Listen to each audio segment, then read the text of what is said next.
Moments ago, President Trump posted on social media that the U.S. military carried out a second strike targeting drug cartels that he says were transporting illegal narcotics to the U.S. The president also posting this video.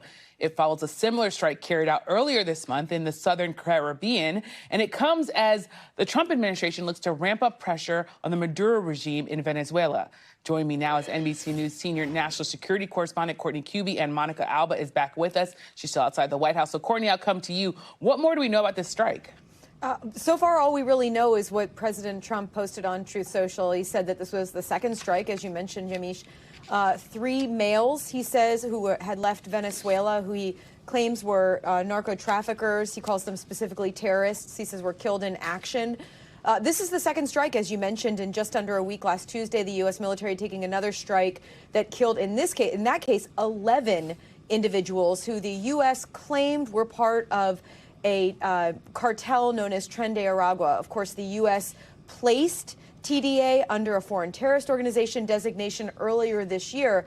But that strike has raised a lot of legal questions about the U.S.'s ability, their legal authority, to strike at a boat like this. Since then, we have heard from a number of different Trump administration officials about that very issue, defending it. Secretary of Defense Pete Hegseth saying that he has the ultimate authority, complete and total authority, to carry out these sorts of strikes. But that being said, Yamiche, we have gotten very little fidelity or detail about exactly what happened in this strike, including exactly how long the U.S. was watching the individuals in the strike last week, exactly what kind of aircraft carried it out.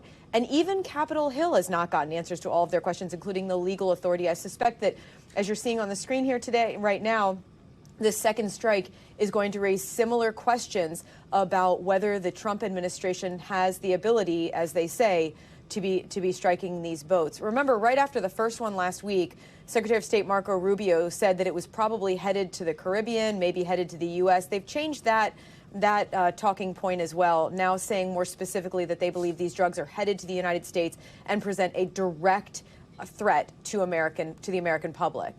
Well, a lot of questions, especially when you talk about the legal authority here. Monica, what should we make of the president's decision to increasingly go after drug cartels in this specific way?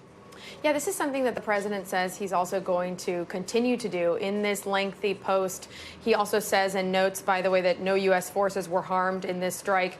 But he says, with a large warning in capital letters, if you are transporting drugs that can kill Americans, we are hunting you. That's the language that the president is using, saying that the illicit activities by these cartels have wrought devastating consequences on American communities for decades, killing millions of American citizens. The president writing, no longer. And we know, Yamiche, that he is supposed to be having an event coming up where he is signing a proclamation, we believe on a separate topic, not related to this, but as you know so well, he often takes questions in these settings in the Oval Office. And since this is something that has just happened today, it's likely he may want to talk about it more. But I would expect this is something that the White House says they will continue to do if the president authorizes it, because he does want to be sure to, from not just a messaging standpoint, send a very direct, clear message to the Maduro regime and to anyone else, he says, that will be bringing illegal drugs to the U.S. And Monica, as you say that he wants to send this message to the Maduro regime,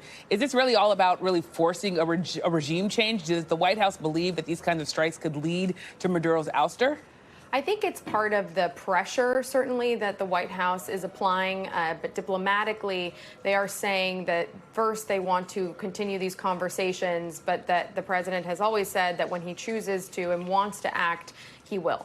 We thank you for watching. And remember, stay updated on breaking news and top stories on the NBC News app or watch live on our YouTube channel.